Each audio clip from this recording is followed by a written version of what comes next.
Hi everyone, and welcome to my channel. Today joining me is highly acclaimed award-winning writer Greg Cox. He's the New York Times best-selling author who has written numerous Star Trek novels and short stories, starting with the DS9 novel Devil in the Sky, on which he collaborated with fellow author John Gregory Betancourt. Cox's Star Trek output has mainly been novels based primarily on the original series of Star Trek. However, he has also co-written the Next Generation novel Dragon's Honor, as well as authoring a TNG trilogy of novels called The Q Continuum, three separate TNG short stories, and a Star Trek Voyager novel, The Black Shore. In addition to the aforementioned trilogy of TNG novels, Cox has written a trilogy of novels based on the eugenics wars, which were initially established in the original series episode Space Seed. Welcome, Greg Cox, and thank you very much for joining me on the Scotch Tracker. I'll start by saying it's a great honor to have you here. Oh, I'm glad to be here. What were your earliest experiences watching Star Trek? I have dim memories of watching Star Trek during its original run back in the 60s on NBC. It was a big deal. I remember because my dad would let me stay up past my bedtime to watch Star Trek with him. And if I go back and I do the math, I realize I was 6, 7 years old or so. So that's long ago. And of course, my memories are fuzzy because I was 6 or 7 years old. I joke that I honestly can't remember a time when I wasn't aware of Star Trek. My dad watched the show on NBC during its original run. I watched the show with my dad. So,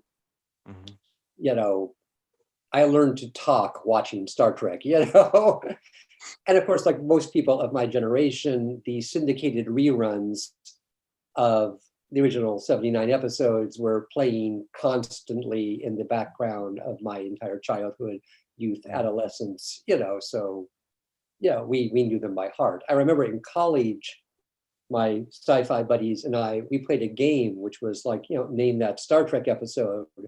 And, we tuned in Star Trek at 6 o'clock and it was like, who could figure out which episode this was, quickest. And this was a game measured in nanoseconds, Stardate, the apple, Stardate, Taste of Armageddon, because, so Star Trek has always been part of my life. And then, like I said, I discovered organized fandom in college, going to Star Trek conventions.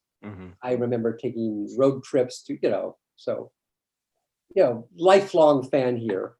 The latter day stuff didn't come along until much later. I'm always sort of amazed when I see people like, oh my God, yeah, I love Star Trek. Why, I grew up on Voyager, and I feel very, very old, But like I said, I dim memories of watching the original series when I was 6 or 7 years old, and the show constantly coming home with it running, on Channel 11 after school, and watching it along with reruns of Wild Wild West and Gilligan's Island and everything, and going to see all the movies. When I was there opening night when Star Trek the Motion Picture opened, I was there opening day for Wrath of Khan, saw all. I can tell you which movie theater I saw every single one of the movies in, and who I saw it with. I can sort of track my life by, okay, college, Seattle, Bellingham, this person, whatever, I've been enjoying reading your most recent novel, A Contest of Principles, which was released earlier this month. Tell us some things about the novel. For example, what did you enjoy most about writing it? Oh, well, this was fun. Like I said, TOS is my first love. That was the version of Star Trek I grew up. And this is your classic 5-year mission book. And at this point, like I said, I've been writing Trek books for 25 years or so now, as scary as that sounds. So what I'm always looking for is things I haven't done yet. And it suddenly hit me a few years back that I'd never written a McCoy-centric novel. I mean, I love Dr. McCoy. We all love Dr. McCoy. Dr. McCoy has been prominent in all of my TOS novels. He's there on the bridge bickering with Spock. He's there to, resuscitate, dying red shirts or not, or pronounce them dead. But I'd never actually written a book that focused on him. So that was sort of my goal. Oh, I'm going to write a Dr. McCoy-centric novel. I joked that the joke title for this book could have been The Search for Bones, because without giving too much away, McCoy goes mysteriously absent near the beginning of the book. He has his own adventure. And in the meantime, Kirk is dealing with another crisis on another planet.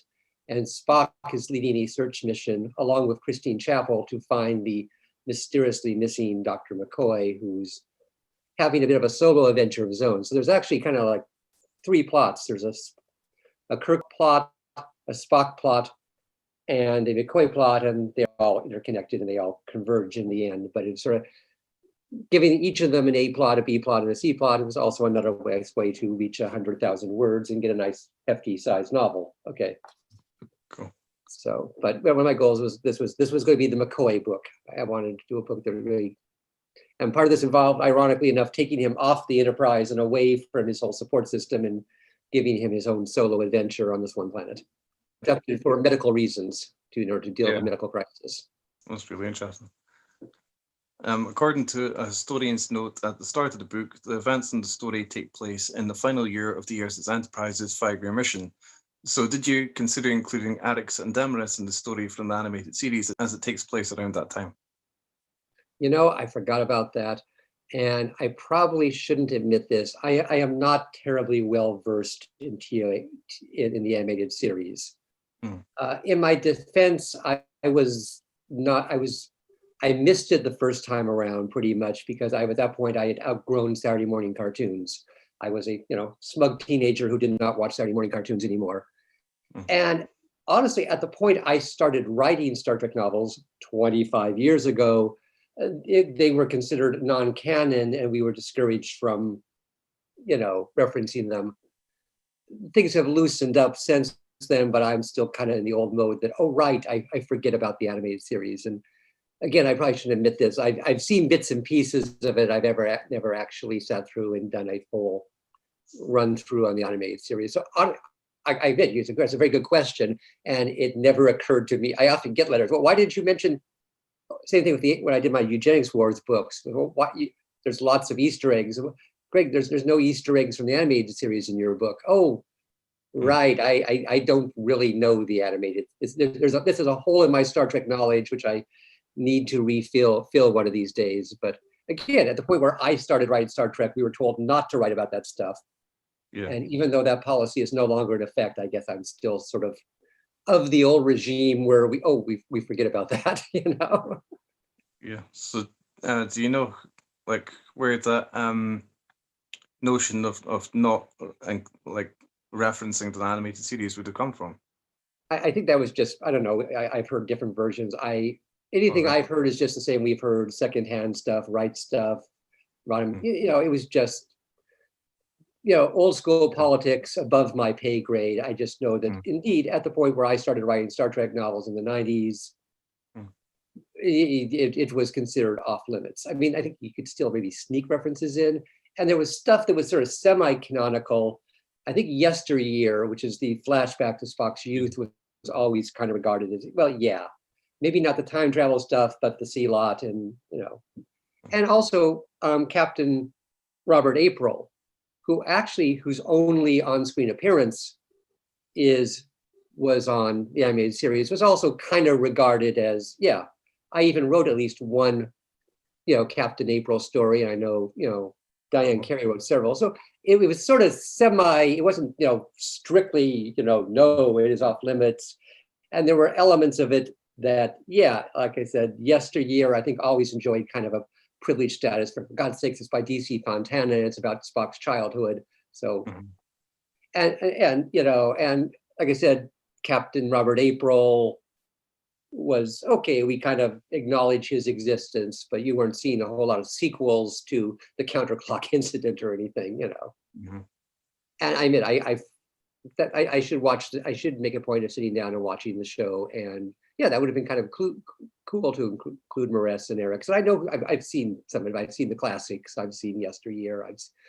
I watched I remember actually spending, and it wasn't always easy to see. I remember when I had to write a Captain Robert April story many, many years ago, I went nuts trying to find a copy of that episode. I remember spending an entire day slogging around New York City, going to every mom and pop little VHS video store I could find before I finally tracked down a VHS copy of the counterclock episode incident so I could actually watch that episode. This wasn't like, oh, I'm just going to stream it down from CBS now. I had to it's so easy. go hit the sidewalks and walk the mean streets of New York City before I remember finally this little mom and pop video store in the East Village in New York City. I found a VHS copy of TAS I could rent. Okay, to watch for research purposes. So I noticed you were holding the book up there. One question I hadn't written down but was wondering was who did the cover art? Oh, that's a very good question. You would think I would know this by heart, but cover art and design by Alan Dingman. Let us give credit to Alec Dingman. I actually like this contract cover very much. I think it's very striking. It's visual pops, and it's actually accurate to the book because it actually, like I said, this book has kind of got this three-part structure. There's a Kirk plot, a Spock plot, and a McCoy plot. And for those of you who can see it, you see we've got sort of a three-banded thing, which implies the sort of A plot, B plot, C plot aspect of the novel. Yeah, and it's all three of them are sort of front and center in their own storylines, and the cover reflects that.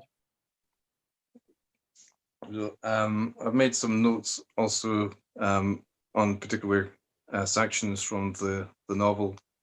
I quite like there's a part where a character says politics is more than just a 5-year mission. Yes. I must admit I struggled a bit with Spock's politics in the book. At one point he says, achieving unity through conflict strikes me as counterintuitive. Violent actions tend to provoke equally violent counteractions, begetting yet more conflict. Surely if this was true, conflicts would be essentially insurmountable, yet in reality this is obviously not the case. Conflicts can be overcome and unity can subsequently thrive. Could you explain a bit about how you think Spock came to conclude otherwise? Well, I think in that particular plot line, he's on a planet that has recently come out of a civil war, where there's a lot of factional strife, and you've got your long history of one atrocity committed by one side leads to retaliation, and the lines of communication have broken down, and to the point where you've got, the government and these slash terrorists, sort of basically just at odds. And this has been a situation going on for generations,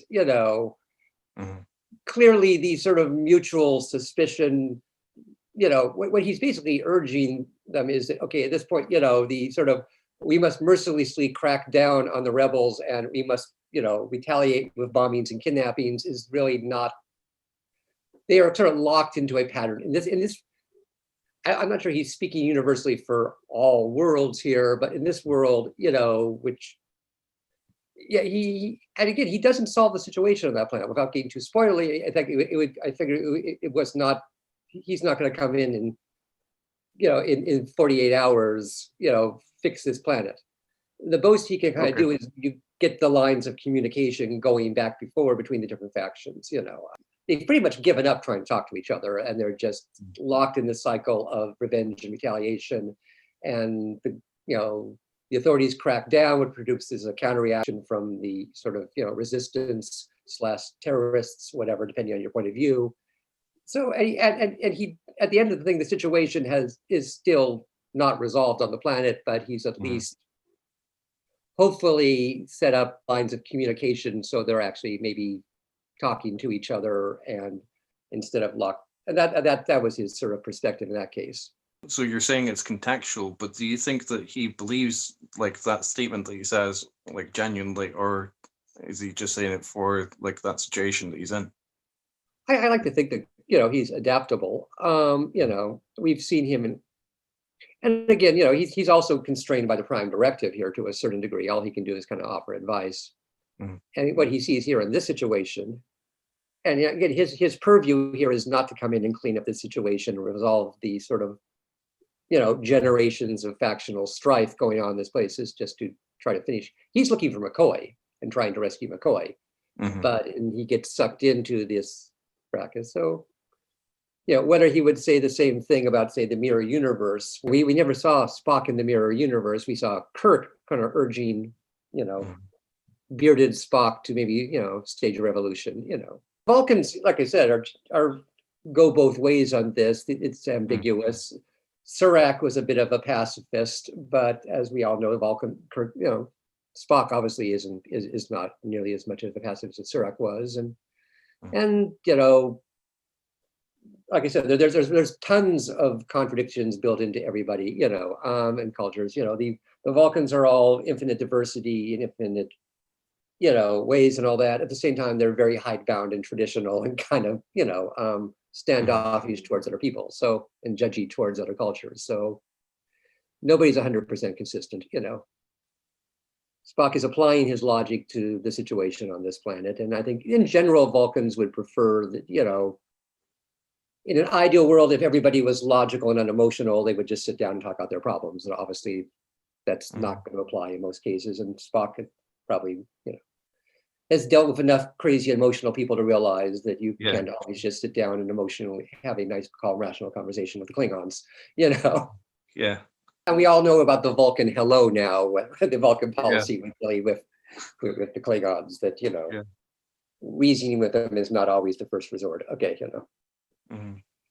So another line I noted down was at one point Gemmo says, also like the character names, I wasn't entirely sure how you pronounce it, like Gmo or Gemmo, I'm not sure, like all the character names. No, I think, although be honest, a lot of times I just write the names because they look good on the page, and then I get the embarrassing, this actually happens, I get the embarrassing email from the audiobook people asking me, how do you pronounce these? And I have to actually sit down and spend an afternoon figuring out how they're all actually pronounced, Yeah, because I was thinking about how it's like a novel's clearly like different from a script, because often like in a script you would have a pronunciation guide, like so many of the Star Trek scripts have pronunciation guides at the start of them.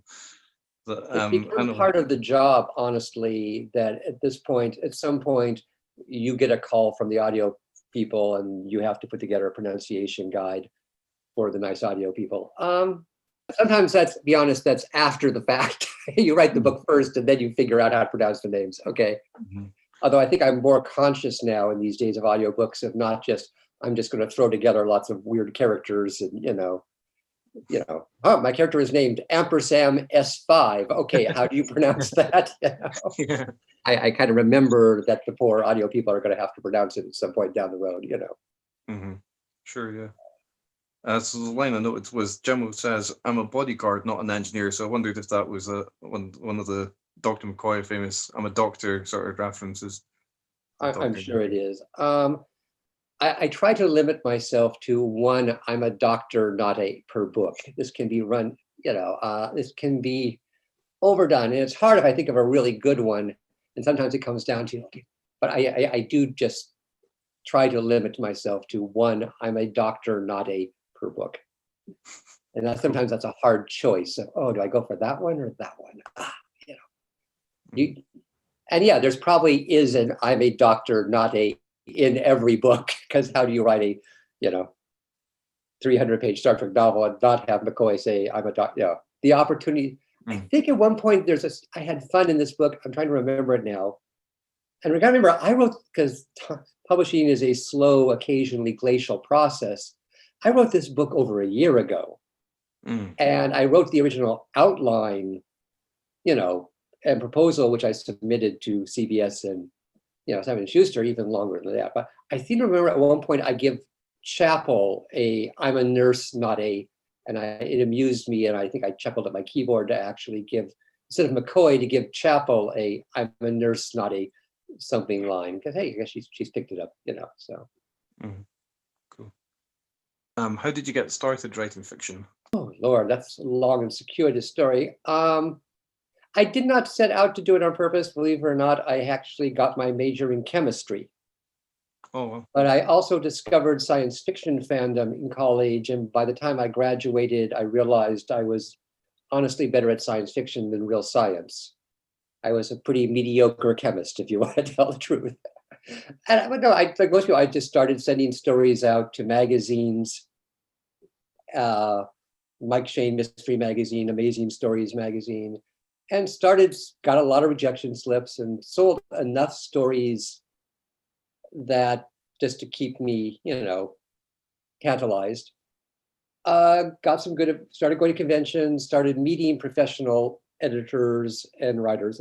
That's actually, that was a big epiphany. I've always, in retrospect, it seems inevitable. I've always liked writing fiction. I remember as a little kid, writing, what we would now call fan fiction. I'm not sure we had the term back in the 60s and 70s when I was a kid. But I was writing fan fiction about my favorite superheroes and monsters and things in my notebooks for fun. And it wasn't until I discovered science fiction conventions and started going to conventions and meeting people like Vonda McIntyre and Paul Anderson and Theodore Sturgeon and things that it sort of kind of clicked on you that it's like, okay, intellectually, I knew the books didn't grow on trees and that there were things called authors. But you actually, when you start meeting them, and this is actually an option. It didn't really occur to you. This is an option. That grown-up people grow up and they do this. How does this work? You have agents, you do submissions, there are self-addressed stamp envelopes, you talk to public. And I started meeting, people at conventions, and at that time I sort of crystallized, there's this epiphany that, this is a thing. That people grow up to be Star Trek authors, I point out that some of my early writing teachers included Vonda McIntyre, who wrote many of the early Star Trek novels and the novelizations of Wrath of Khan, Norman Spinrad, who wrote The Doomsday Machine, and David Hartwell, who is the guy who launched the Star Trek book program at Pocket Books way back in the 80s. And in fact, David Hartwell was a major mentor of mine. I met him I took a creative writing science fiction class from him. And he was the one, at the time I was doing the starving author thing and bussing tables in Seattle while selling just enough stories to keep me tantalized. He was the one who said, Greg, if you're really serious about this, you need to move to New York City, you need to get involved in publishing. The phrase wasting your life in Seattle may have been used.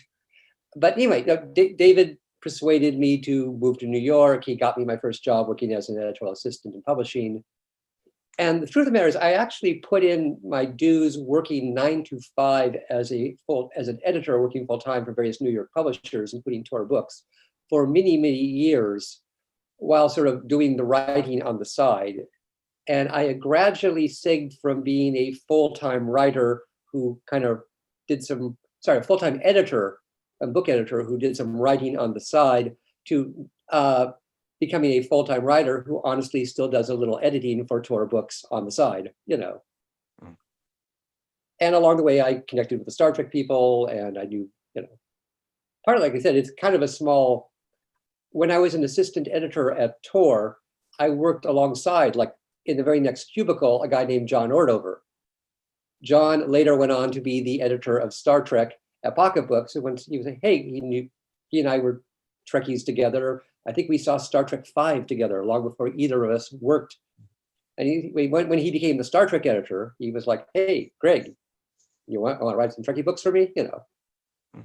And particularly, this is a lot. I told you this is a long, circuitous story. Where I got my foot in the door was Deep Space Nine. When Deep Space Nine happened, suddenly Pocket Books needed a whole bunch of new Star Trek authors because they had their stable, but they were all tied up doing TOS and TNG books. And suddenly, John suddenly had to sort of create a Deep Space Nine publishing program out of nowhere. So he hit his Rolodex and started calling his writer and editor friends and, hey, Greg, And I had previously done some Batman stories for DC Comics, so he knew that I had done the franchise thing and had done the tie-in thing. So he called me up, hi, Greg, I suddenly need some Deep Space Nine novels in a hurry. Are you interested? And the rest is history, so. Cool. Looking back at your past Star Trek involvement, I noticed that your first Star Trek novel was a Deep Space Nine one featuring the Horta from the TOS episode The Devil in the Dark, and also briefly mentioned in A Contest of Principles, and that you've written a series about the Eugenics Wars too. So was it your idea to feature fan favorite elements in those earliest of your writings, or was this an initiative that your publisher mandated? Honestly, it's a collaborative process. There's a lot of cooks involved. And sometimes the folks at Pocket Books may have an idea, we really want a novel about Seven of Nine. And sometimes it's just, we need a TOS novel for next July. What have you got, Greg? Now, I grew up on TOS. I love this fan stuff. And indeed, also the editors there. I've worked with, at this point, a number of editors, John Ordover, Margaret Clark, Marco Palmieri, Ed Schlesinger, and they're all Trekkies too. So, I think I always loved Devil in the Dark. I love the Horda. Though, as I recall, the idea for the Horda book was actually John Ordover's. He had this idea for Baby Hordas overrunning Deep Space Nine and thought that I'd, be a good person to write that book. I and John Gregory Betancourt, and we should mention that that first book was a collaboration with a guy named John Gregory Betancourt. Yeah, I noticed the first two that you did were collaborations. Yeah.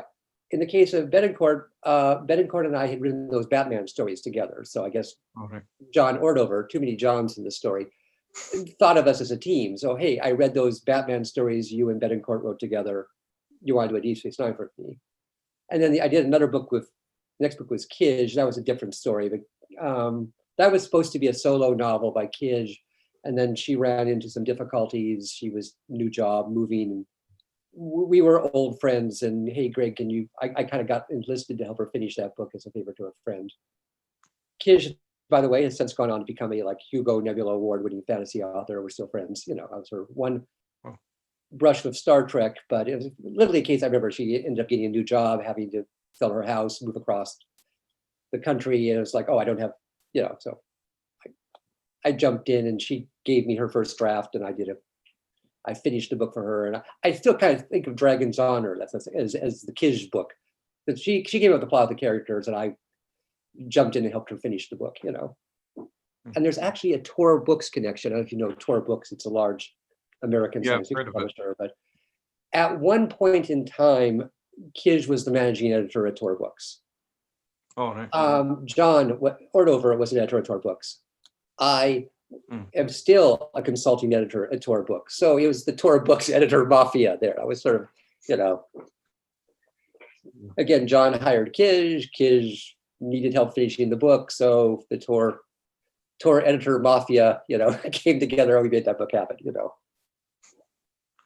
But yeah, I love the old show. I was watching shows, and sometimes, like I said, I'll be watching The Conscience of a King, and then I'll go, gee, whatever did happen to Lenore Caridian? And bang, there's a book, Mm-hmm.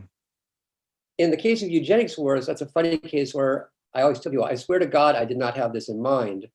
I had written a previous book, Assignment Eternity, involving Gary Seven, who is a character I've been wanting to bring back for years.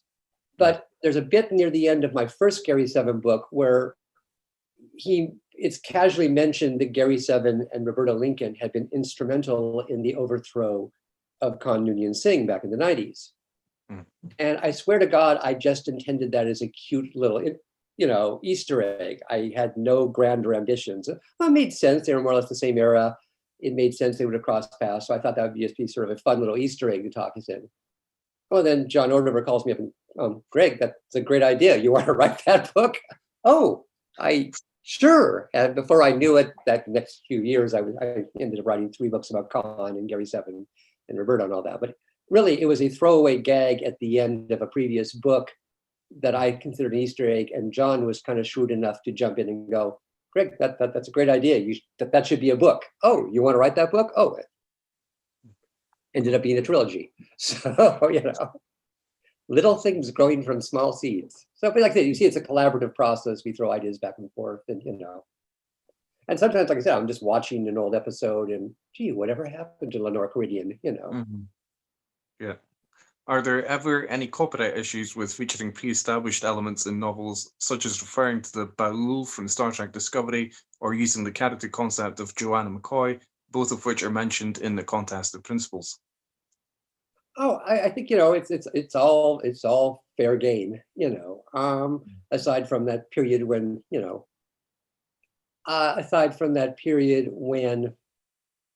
the animated series was off limits. Yeah. And there was a period there when the Kelvin universe was off limits because that was its own thing. Again, that's loosened up, and you see now their pocketbooks is Simon Schuster is belatedly publishing Kelvin novels, but at one time we were told that that's their own thing, and leave that alone. And which was easy enough to do because it's its own timeline. Mm-hmm. But no, in general, I've never had anybody come back and tell me you can't use Harry Mudd, you can't use Flint, you can't, unless there's some sort of prior conflict. Oh, somebody else is doing that. Hi, I'd like to use this character. Well, gee, Christopher Bennett or Gideon Ward or, Diane Duane has a book coming out about that, this next month. Oh, well, okay, fine, Yeah. We try not to avoid stepping on each other's toes. And this is not done in a very systematic, a lot of times it's very just, it's not as centrally planned. People imagine like the writer's room in a TV series. It's much more sort of, I remember Dayton Ward has written some novels about Gary Seven. And when he did that, he actually dropped me an email and said, "Hey, Greg, I'm thinking of doing Gary Seven and I stepping on your toes," which I emphasize he was not obliged to do. I mean, I did not create Gary Seven. I have no rights to, but he just kind of, as a professional courtesy, a lot of this is done simply, hey, I'm, you planning to do anything? Okay. And I said, no, I did my Gary Seven books, go with God, but, and we'll sort of touch base and, oh, hi, I'll get a note. Hi, Greg, so-and-so established what Khan's flag looked like in his book. Would you mind? Oh, fine, good. I mentioned in the case of Gary Seven, Gary Seven's mysterious alien sponsors were never actually named on screen. We just know that it was in fact Howard Weinstein who named them in an old issue of a DC comic. We called them Aegis or something. And when I was writing my Gary Seven books, it was like, I kind of like, oh, well, again, I wasn't obliged to do this. No one says you have to pick up continuity points from the comic book. The only thing we have to be consistent with is, the actual 79 original episodes or the movies and things. But I thought, oh, well, Howie already came up with a name of these aliens. Why should I come up with a separate name for them? So I used the name, Howie gave them, and other people have since picked up on that, so. So did you just remember reading the comics that they mentioned in? I think when it came time to do a Gary Seven book, my first one, I went down and, went out and reread, it's kind of like that. When I was told to ask to write a Robert April story, I went back and reread Diane Carey's previous books, and she'd done a couple of novels while Robert Carey had fleshed out his crew. And again, I didn't, not only as a matter of professional courtesy, I didn't feel like reinventing the wheel. Fine, Diane Carey's put a lot of effort into fleshing these characters out. And indeed, I brought Robert April back again in one of my recent novels. And again, I took my cues from, because we know very little about Robert April. All we really see him is in that one cartoon episode. And in that episode, he's an old man at the end of his career. So we have never actually seen Robert April in his prime on screen. So yeah, I deferred to Diane Carey, who has done the lion's share of work here of fleshing out.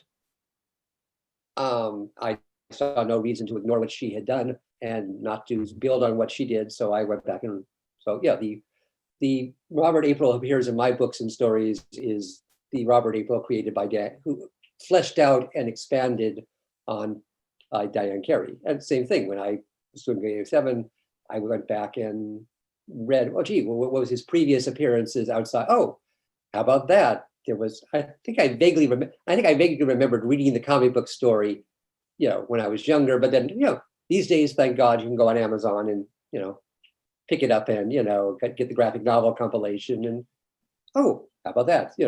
Use what I can from it, In another recent book, I went back to the planet from All Our Yesterdays, Sarpedon. And my friend Anne Crispin, who is sadly no longer with us, had set 2 novels, Yesterday's Child and all that, on Sarpedon. So yeah, I referenced those books. It seemed weird not to go back to Sarpedon without mentioning Anne's books, even though I did it in such a manner that if you have not, you always have to sort of keep one eye on sort of, who your audience is, and remember that not everybody has read all 1,000 Star Trek novels. So the references to Yesterday's Child I made are in such a manner that you don't have to have seen that episode. Like, I always try to sort of keep, on one hand, I know that my books are being read by Star Trek hardcore Star Trek fans. On the other hand, I don't want to just assume that everybody remembers the plot of Conscience of the King by memory. So if I'm going to bring back Lenore Caridian, I explain who she is. If I'm going to bring back Gary Seven, I explain who he is and give you a bit of history, So.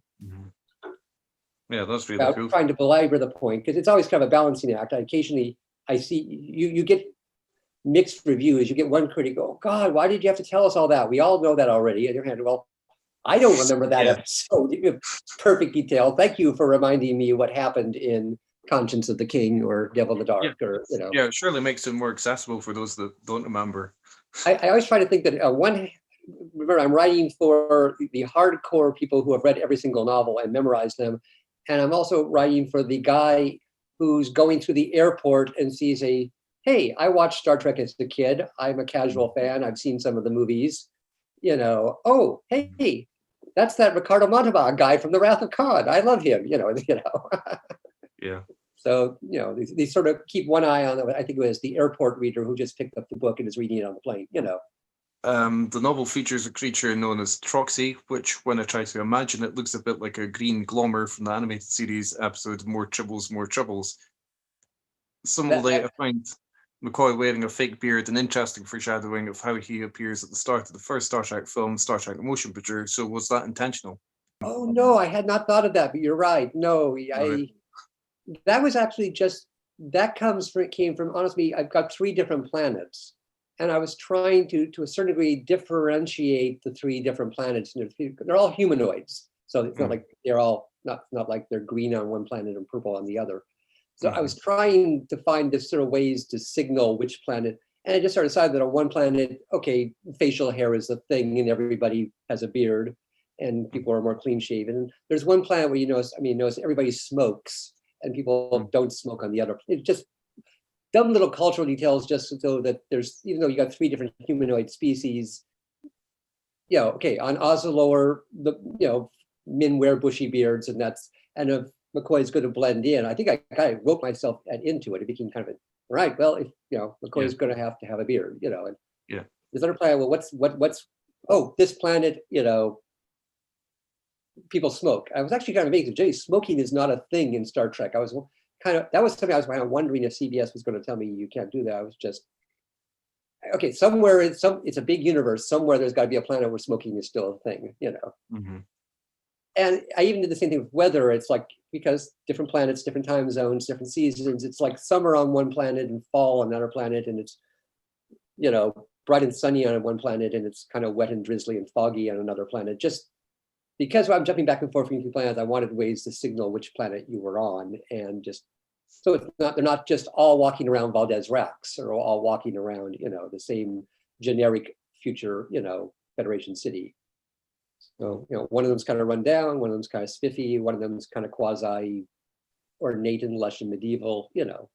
I put way too much time into just trying to make the 3 planets feel different, and the facial hair. And the fact that on Ozalor, everybody, people, that people on Ozalor have men wear big bushy beards, and you look weird if you don't have a beard. On Braco, everybody smokes. Okay, and this is an irritant to our Federation people who really don't approve of this. Okay, Another planet's got a whole thing where their culture is based around carnivals and circuses, and they regard carnivals and circuses as high art, and it's a big part of their culture. And that was just something that came out of nowhere. I was just, again, that was not in my original outline, just as I'm trying to make the 3 planets feel different. One's more urban, one's more pastoral,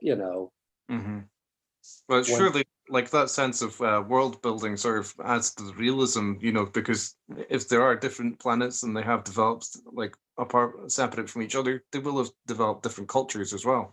So, and it's not going to be the same season if you're going to 3 different planets. It's not going to be spring on all 3 planets. It's going to be, like I said, middle of fall on one. It's going to be bright and humid on another. Even on a planet. I mean, as we all know, in science fiction and Star Trek, there's a tendency to, this is the ice planet. This is when I'm writing the books, I try to remember planets have different time zones and different climates, and that, Yeah, it always struck me as strange that, like they refer to the Genesis planet. Oh, it's so weird that it's got these different climates. Well, I suppose like that's different from what you're saying. Like, so many planets, we'd have different climates wherever you go on the planet. But I guess that's a different case because it's like the nearness. Because yeah. Sorry, going off on a bit of a tangent here. Well, that's what we all do. Okay, I went off on a whole tangent there about, you asked me, how did you get into writing? Oh, long story. Okay, started out as a chemist. Okay, so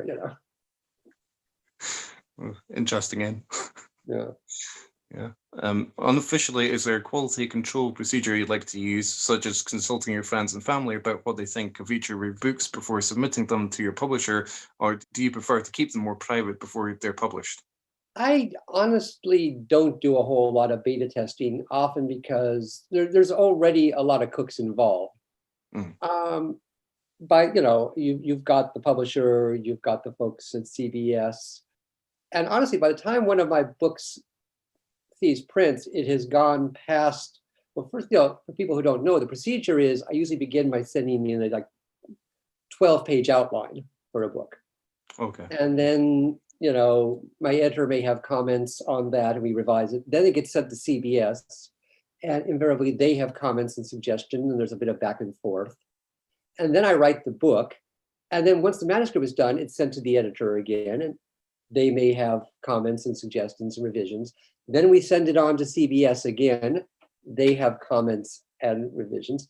Then it's sent on to a copy editor. And the copy editor is the person who kind of watches for inconsistencies. And, the character has blue eyes here and brown eyes here. But also, in fact, the copy editor on my last row books is a guy named Scott Pearson, who knows Star Trek backwards and forwards. So he also will notice, oh, wait a minute, you're. And he's another set of eyes. And then finally, after that, and it's bounced back to me with more queries and questions. And then we go into the guides, and then it's sent to a proofreader. And then there's even sort of a final, hi, did you mean to use this word 3 times in one sentence? And spelling errors and corrections. So it goes past a lot of pair of eyes. I don't really need to enlist friends and relatives. And I'll be honest, by the time the book is finally published, I never want to read some of those paragraphs again, because at this point it's gone through, And here's the copy edited manuscript to review. Here's the page proofs to proofread one more time. Okay, here's some last minute questions that just came in from the proofreader, And so, it goes through a lot. There's a whole, and yet somehow typos come through. People go, well, how come there are typos? I don't. Did nobody ever proofread this book? Trust me, it was proofread. But somehow there's stuff that gets. We all missed it. So it goes back. At least several people at Pocket Books. It goes back by several people at CBS. So. And again, we start out with just sort of a formative stage, even informally, like I said, I may get a call, hey, Greg, what ideas you have? I may throw some ideas and don't do that, do this, whatever. And I'll write up a 12-page outline. And, again, it's very there's a lot of cooks involved, and there's a lot of collaboration involved, and they'll have ideas, I'll have ideas, Mm-hmm. So that sort of answers the next question I had, which was, in the course of writing a novel, how much do you find the story or the details develop and change? Presumably quite a lot. Yeah, I mentioned a 12-page outline, but the 12-page outline is, obviously very broad. There's no major, changes in the plot. I would be hesitant to do any major changes to the plot since it's been approved already by CBS. Although, to be honest, CBS is flexible and understands that. But yeah, it's vague. A lot of the stuff, when I wrote the outline for Contest of Principles, again, a lot of the stuff about what the planets looked like was not worked out in my head. And indeed, I joke, I often leave traps for myself. Younger Greg writes checks that older Greg has to, Kirk finds ingenious way to save the day. Well, thanks a lot, Greg Cox, 6 months ago. Now I have to figure out, Scott, Spock figures out an ingenious technobabble solution. Well, thanks a lot. Now I've got to figure out the ingenious techno. But you want to do there's always this tension I have when writing the outline to get everything worked up out as much as you can, because that will save you effort down the road. On the other hand, not to go so nuts that, or that you don't want to spend a whole week plotting the elaborate hover train sequence, only to have somebody at CBS go, we love it, but skip the hover train sequence. Oh, but. So you sort of, and as you're coming along, you kind of, oh, this is a neat idea. and you sort of with the original characters also, as opposed to, at this point we all know who Spock, McCoy, and Chapel and Uhura are, but there's always guest stars. The guest stars' personalities and voices sometimes I'm kind of finding as I write the book, and I even may go. And thanks to the miracles of word processing, you can go, the carnival business actually came from, I kind of had a vague idea that I had one scene involving, without getting too spoilery, sort of a futuristic sword swallower. That was always in the outline. But at some point when what if it's not just that the circus troupe isn't just one random scene? What if this is a whole part of their culture, and these carnival arts are revered and it's their high opera? So the one random idea involving a sword swallower was in the original outline, and I kind of, I can run with this and build on this and everything, Cool. And like I said, the whole business about the people on Oslo having beards, therefore McCoy must grow a beard, was just something that kind of came up as I was writing the book and was trying to make Oslo feel different than Braco and Voke, the other two planets, It actually became a bit of a hassle, and I had to keep reminding people. Meanwhile, his scratchy beard, I keep reminding myself McCoy had a beard, Yeah. But it was just, you have the broad outlines and you flesh it out and get to add all the details. It's like laying down the foundation, or it's like you have the blueprint of a house, and then afterwards you decide what the wallpaper is going to be, and you go buy carpet and you buy a cute lamp to put over in the corner.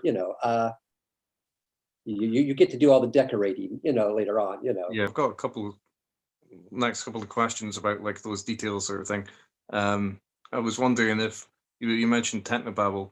And I was thinking about how like the Star Trek TV series would do it, they would, as you say, like tack the tack, like with the science advisors. So I wondered if there was anyone that would you can like consult for, scientific terminology. At this point, like I said, I have at this point a huge library of Star Trek reference books. I got my Star Trek technical manuals and Klingon dictionaries and cutaway diagrams and blueprints of the Enterprise. So, occasionally I may, consult a Trek friend, again, informally, drop an email. Yeah, was thinking more along the lines of real world science. Yeah, and of course you could do homework there, you do research and everything. I do remember at one point I was doing a complicated scene involving a spacewalk and an asteroid belt somewhere in one of my books, and I actually dropped a line to Christopher Bennett. Christopher Bennett, for people who don't know, is another regular Star Trek author, and honestly, Christopher is much more of a hard science guy. He writes for Analog. He's better at the hard SF guy than I am, naturally. And I remember I had some questions about this one kind of, where I was trying to be kind of realistic, do a spacewalk scene. And I mean, and sort of, again, casually, we all know each other from conventions and everything. And, I've known Christopher for years now. I dropped him like, hey, so if someone was going through Saturn's rings in a spacewalk, how would this work? And he was very helpful, so. Cool. I think I had somebody doing a spacewalk through Saturn's rings, and that was real science, and you kind of want to get the real science right, because it's, as opposed to, how exactly Pergium reactors work or whatever. So you try to be consistent. Again, I don't know this stuff. This is why you have the reference books. This is why you go to Memory Alpha. This is why I have 3 bookshelves full of Star Trek encyclopedias. A lot of it I've absorbed just by watching the shows and the episodes over and over again. And again, sometimes you want to refresh your memories too. Just I'll pull out the. I remember I wrote a book recently, a few years back, that had 7 of 9 and the Voyager crew. And at that point, it had been a few years since Voyager being there, and I had not written a Voyager book. So yeah, I remember I actually sat down and I binge watched a season of Voyager just to get myself back in the groove. And I remember, right, Tuvok and Eli, right, and get the characters' voices back and sort of absorb them. Because it had been, I wrote my one and only Voyager novel way back in the dawn of time, back during the first season of Voyager. So when I had to revisit them, boy, I have not written these characters in a decade or so. So yeah, I sat and binge watched a season of Voyager, and we call that work. That was research, damn it. Okay, to just get those characters' voices back again, Mm-hmm. on Makes sense. sort of intuitive level. Mm-hmm. And to sort of, and occasionally I forget. I remember I made a dumb mistake. I'm digressing here, but this was funny because these days I mostly write TOS novels, so I'm used to the 23rd scene. I actually had a scene where Seven of Nine was taking was carrying her tripod on her tricorder on a strap over her shoulder. And Margaret Clark, my editor, had to nicely point out to me, Greg, that's TOS tech. They don't carry, tricorders around on, tricorders in Voyager times are little the size of a pocket calculator, and they carry, on their belt. She's carrying her tricorder on a strap on her chest, and it's just, But that was just me screwing up because I'm used to writing TOS, and I'd forgotten that. Oh, right, that's TOS tech, not TNG tech, and that's why you have editors. You were talking about, Margaret Clark actually caught me.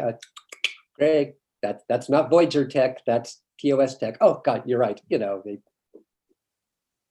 They don't have big bulky tricorders, on Voyager. Okay, and that was me being out of habit of writing 24th century stuff. Mm. So, do you ever base character names or even personalities on people you personally know or on celebrities? For instance, are there any in-joke references in your character names? Also, was the characterization of General Gog in the novel based at all on President Trump? Oh, that I can address very clearly. No. Now, there's a whole subject here about, like I said, this book ended up being way more topical than I imagined. And I have to keep reminding people, because again, for people who have not read it, much of the plot involves a contested presidential election, and there's presidential debates, and there's talk about tabloiding the vote, and no one's going to steal this election. And that this book was published in November 2020 is very, very weird. It kind of freaks me out. Yeah. I have to keep reminding people that I wrote this book a year ago, that I submitted the outline to Pocketbooks probably 2 years ago. Even I kind of like, oh, Jesus, I know. It's a book about politics. It's a book about election. General Gop, who's the candidate we don't want to win, is not a Trump figure to me. Honestly, he's got more class than Trump. He's got more. He's an authoritarian, and he's much more of a third world strongman type character. There's in the book, the country is coming out of many years of being run by a military junta. He's more Juan Perón, honestly, than he is Trump. And I will confess, I don't always base people on celebrities, but sometimes you do the mental casting game. In my head, General Gop, the former general who is part of the old military regime, who is now somewhat reluctantly being forced to run for power, and represents those who kind of are nostalgic for law and order and the old military regime, is played by Christopher Lee, by the way. So, and not Donald Trump, who's this clownish, buffoonish figure. No, imagine this tall, stentorian voice, kind of grim, forbidding figure. And no, General Gop is played by Christopher Lee. Okay, and he was meant to be more of a military strongman type character of South American Banana Republic variety than.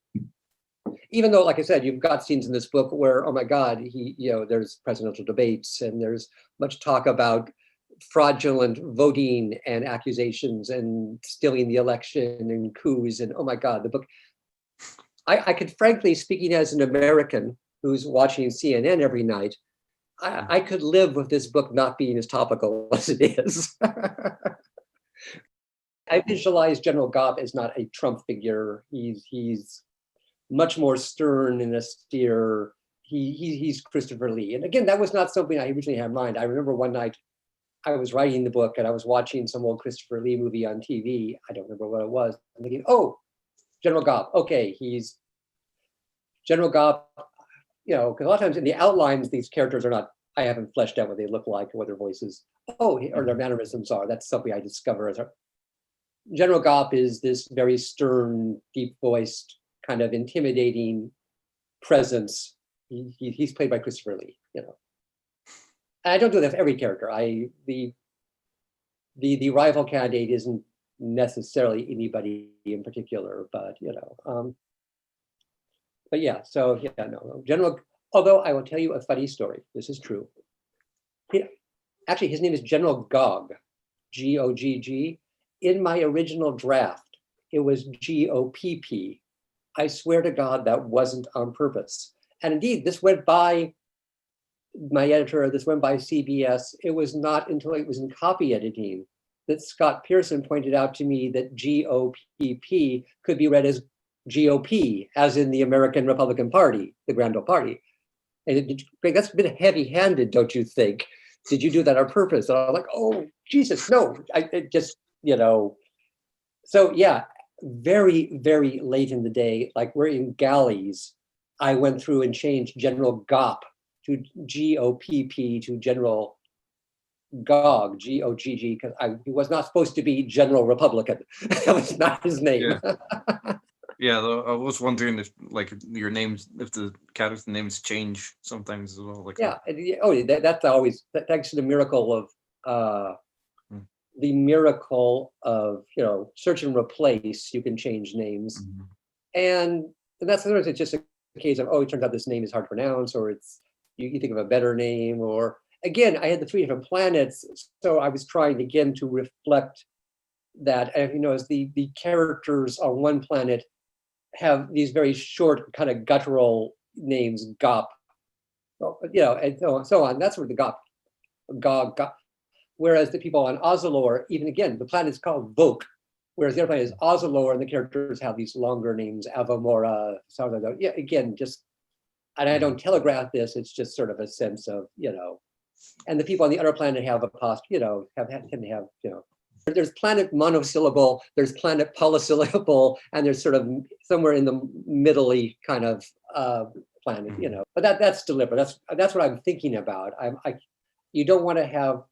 And I speak as someone I've been an editor, so I've edited many manuscripts. I have seen too many authors without intending to decide they're going to have a Lisa, a Linda, and a Lori in the same book. Why do you do this? Oh, there's John, Jeff, and Jerry in the same book. No, I don't. I try to not have too many characters who have the same names.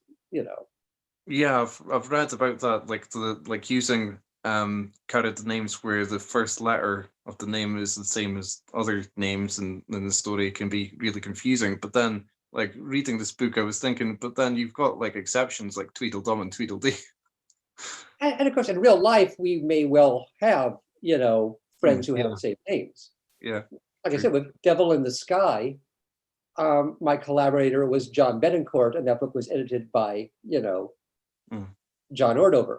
Now, if I was writing that as a novel, damn it, my co-author and my editor would not have the same damn name.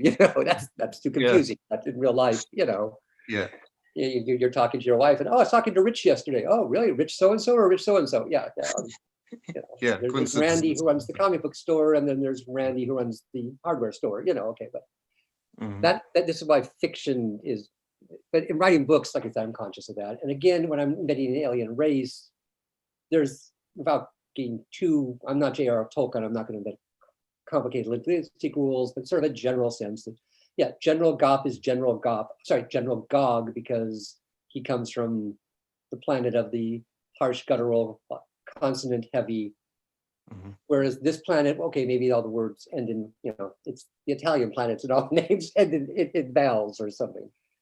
That's the kind of thing I think about when I'm writing the book, especially if I've got if I've got warring alien races, one of them will have consonant heavy names and another one will have vowel heavy names, and hopefully this is something, I don't spell it out.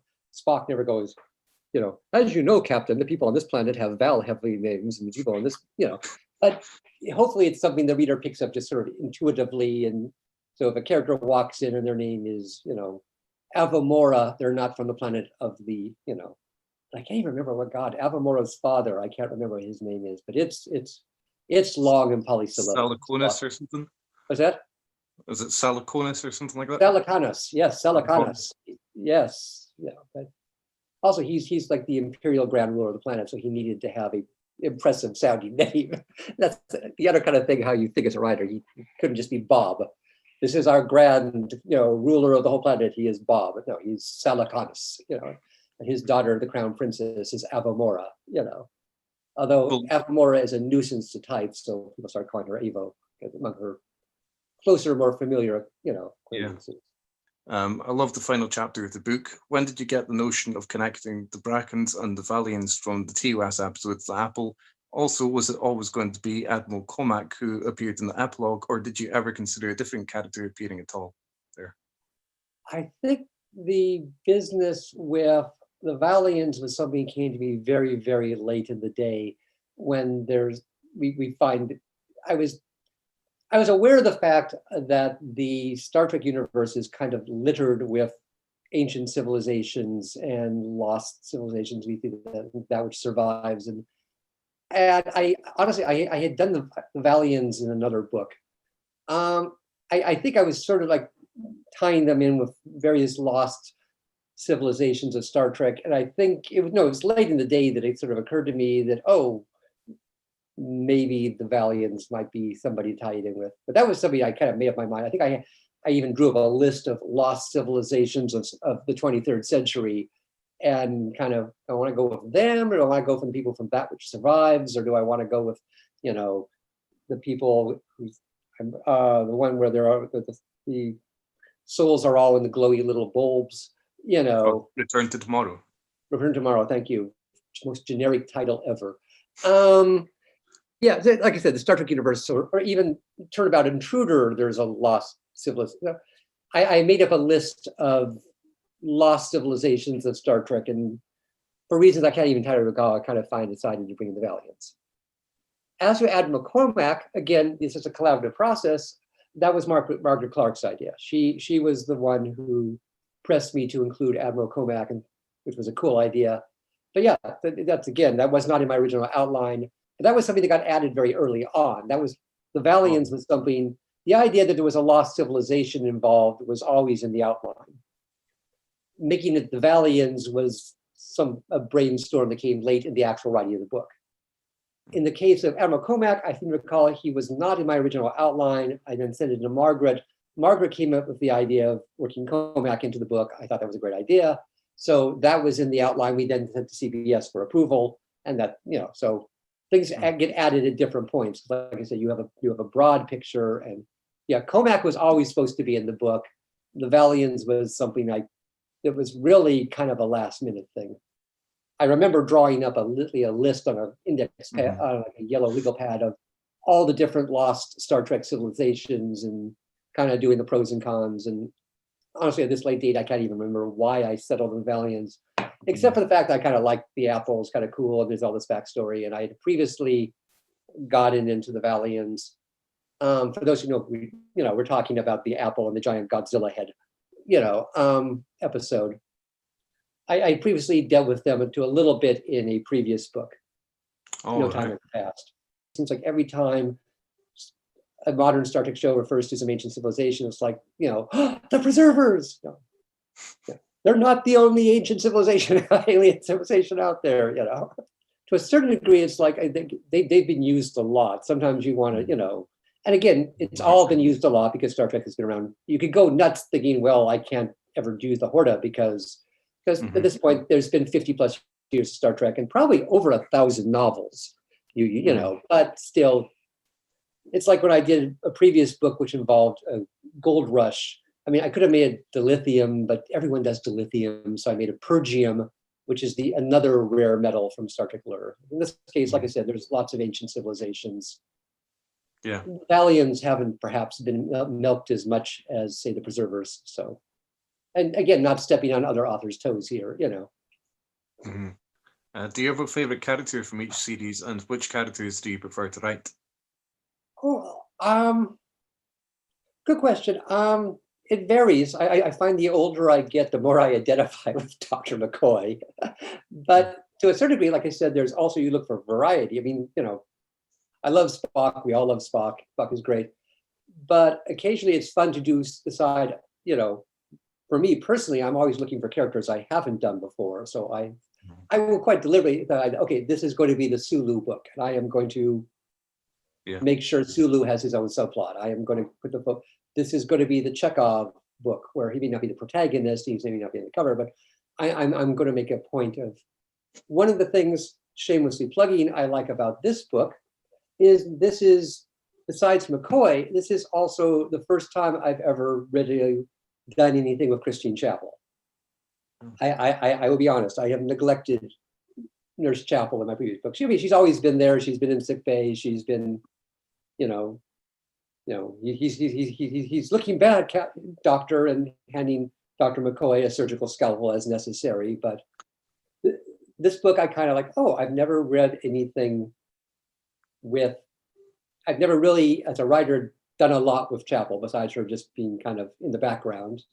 In this book, because McCoy is missing, Chapel kind of has to step up. And she's part of the search party that is searching for McCoy, because damn it, she's not going to be left behind. Well, Dr. McCoy is in danger. So yeah, that was, and I was intrigued to see, and I'm plugging this shamelessly, because when I started talking about this book on the internet, I found a lot of fans were kind of like, oh, really?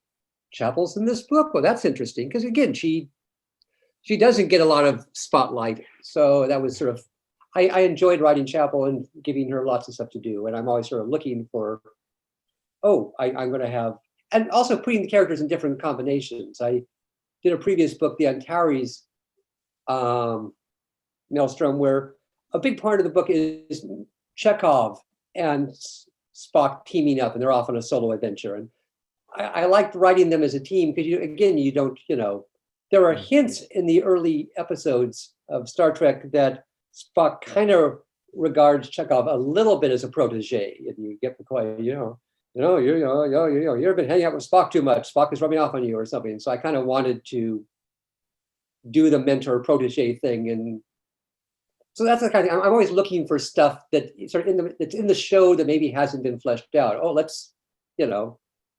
Sulu never got a love interest on the original show. So sorry, Kirk, you're off.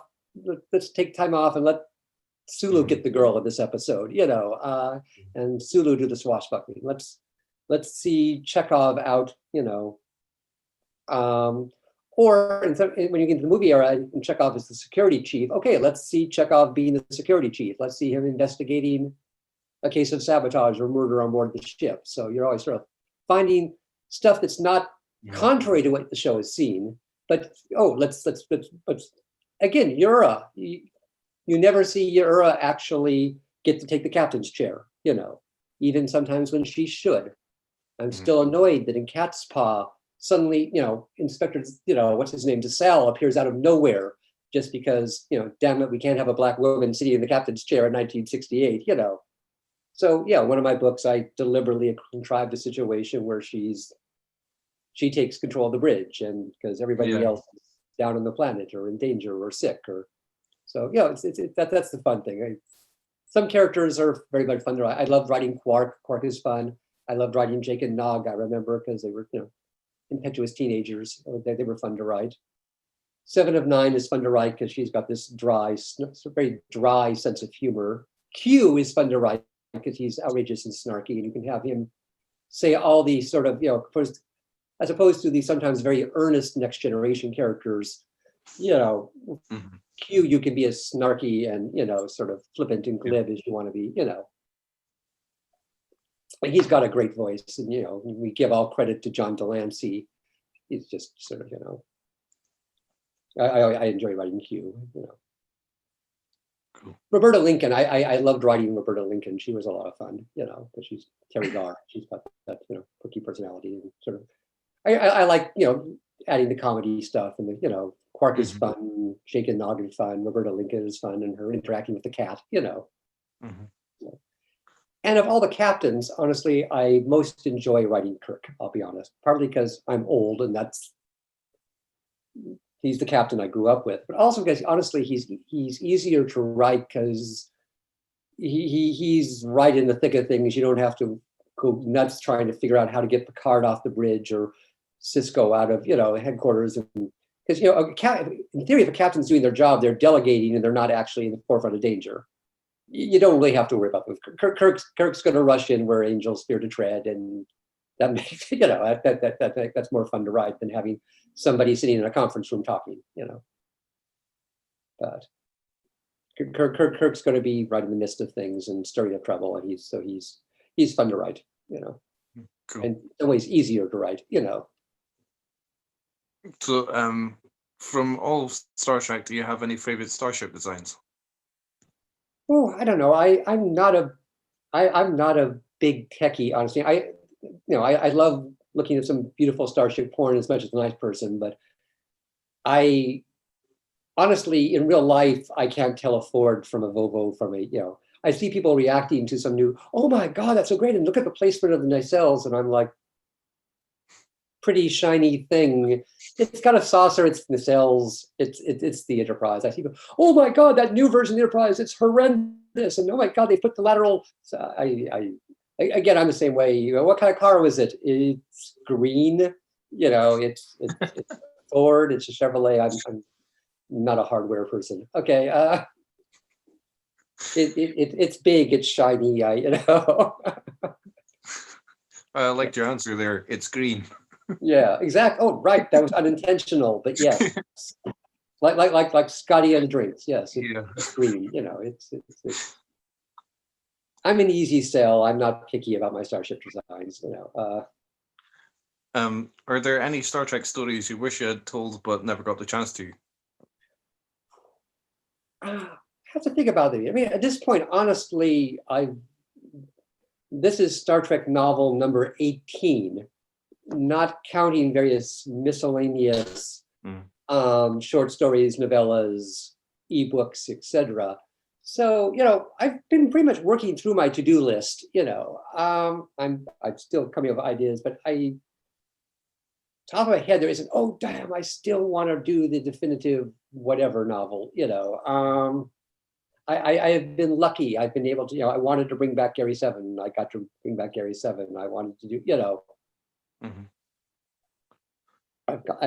got to do the Hortas, so there are, of course, I'll look for things I haven't done yet, but no, I can't think of, damn it, there was a book I really wanted to write and, Pocket Books wouldn't let me do it or anything, well, I've never done Enterprise now. Enterprise is the only franchise, I mean, I've done my DS9 book, I've done my Next Gen stuff, I've done my Voyager stuff. I've,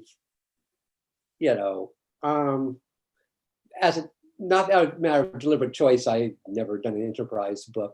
But honestly, I can live with that. I'm TOS is my first love. So if these days they keep coming to me and saying, Greg, do a TOS novel. Oh no, make me write a TOS novel, But hey, I wouldn't mind writing a Lower Decks books if when they ever do a Lower Decks books, that would be fun. So you enjoyed the series? Oh yeah, it's a delight, I love how it embraces all these sillier stuff that the more serious shows sometimes sort of sweep under the rug, like, giant cartoon Spock and, Dr. Crusher's sex scandal, and all that stuff. It's and again, Q, I suppose. Q, yeah. Who knows? You never know what's going to pop up. And oh my God, And again, like you said, you had lots of references to the animated series. We've seen aliens and such pop up from the animated series. And have you read much of the writing output by other Star Trek fiction writers, and are there any of those books you'd recommend? Oh, well, now you put me in a spot, because most of them are all friends of mine, and now the potential for accidentally snubbing somebody here is enormous. It's like sending out Christmas cards. I read Star Trek novels for pleasure. I'll admit, I've not read all of them because, at its height in the 90s, we were putting out 2 a month, not counting, there were 2 Star Trek novels a month coming out in the 90s, and there must be 1,000 of them. But I try to keep up more or less, especially if something that's trying to, overlap what I'm doing. I kind of want to know what the other people are doing. I will say I was a little jealous to see that Chris Bennett just did a novel, which I have not read yet, that involves the Medusans from Is There in Truth No Beauty? because I always found them fascinating. I didn't have an idea, but maybe in the back of my, oh, okay, so Chris beat me to the punch on the Medusans, which is fine because I didn't have an actual idea or anything. I just kind of went around my sort of back of my head, something to do with one of these days. But no, so no, lots of good authors here, you know, Keith DeCandido, Una McCormack, Chris Bennett. I like Chris Bennett's Department of Temporal Investigations books. Those were a lot of fun. I've fallen a little behind. I've been enjoying the discovery novels. I remember I really liked Una McCormack's novel about, you know, Tilly's younger years, which I blew through in about 2 days. But I've fallen a little behind. I still need to finish The Enterprise War by John Jackson Miller, which I was really enjoying, and I got distracted by another project. You know, the curse of being a full-time writer is you're reading a book and then suddenly, oh my God, you get distracted, and well, now I have to research the French Revolution or Harry Houdini for another project. You know, so I'm still reading the novels, and like I said, growing up, Peter David and Mike Friedman. Like I said, Vonda McIntyre was one of my old writing instructors, and of course, before that, I'd read the novelization of Wrath of Khan, which is one of the classic Star Trek novelizations. You know, some of my favorites by Peter David, which I was reading even before I became, you know, part of the stable, as it were. He wrote Imzadi, which is like the definitive Riker Troy novel. He wrote Vendetta, which was a great big, the Borg versus the Doomsday Machine novel that was published many years ago.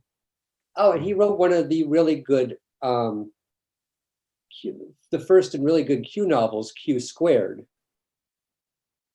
which was really good. The funny thing about that is I find sometimes fans get us all mixed up because I've written Q novels. Peter has written a couple of Q novels.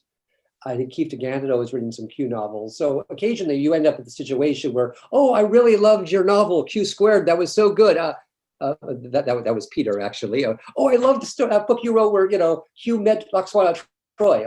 That was Peter, actually. You know? So, you know, occasionally have to remind people whose books were whose, you know. Mm-hmm. Lastly, is there anything else you'd like to discuss here, such as any other new developments on the horizon? I've got ideas for the next book. I can't talk about it yet. I've got an outline for a new book I'm putting together, you know. So in general, honestly, even if it had been approved, I couldn't. Pocketbooks prefers to make the announcements themselves, and with much hoopla, you know, we're at a convention and coming in 22/2. So, you know, I don't talk about projects until they're officially announced. And honestly, that's not just a Star Trek thing, that's in general. When I'm doing a movie novelization of new Godzilla movie, I keep my mouth shut until it's officially announced, you know, or until it shows up on Amazon. Greg, I wondered if you needed to like sign NDAs. Not so much for just writing a standalone TOS novel, because there's like no shocking surprises. You know, TOS has come and gone. You know, I wouldn't be surprised if I was to write, and I have no experience. This is just me talking off the top of my head. I bet you if I was writing a discovery novel and they sent me the scripts for season 4, because I need to know what's happening. Yeah, I would surely sign, you know, an NDA. That's happened before. When I did the Alias books, the spy series Alias, the Alias people were very nice, and they would send me scripts of upcoming episodes in advance, so I just again wouldn't wander into trouble, and I signed NDAs. And of course, if you're doing a novelization of a major big movie, you sign NDAs before they'll even let you look at the script or show you the art, you know, sworn to secrecy, you know. But yeah, for writing a TOS novel, there's like no deep, dark secrets, you know, at this point, you know. Yeah. We all know what happened during the 5-year mission. Okay, there's no deep, dark secrets here. I'm going to spoil, you know. So just to say, time for us to wrap up here. I'd just like to finish by saying thank you very much for taking part, and it's been brilliant to chat with you. Thank you for having me. It's like I said, especially now that we're all stuck at home, and it's been a year since I've been to a Star Trek convention. It's great to actually be able to get out and talk Star Trek with people, even virtually. Thank you.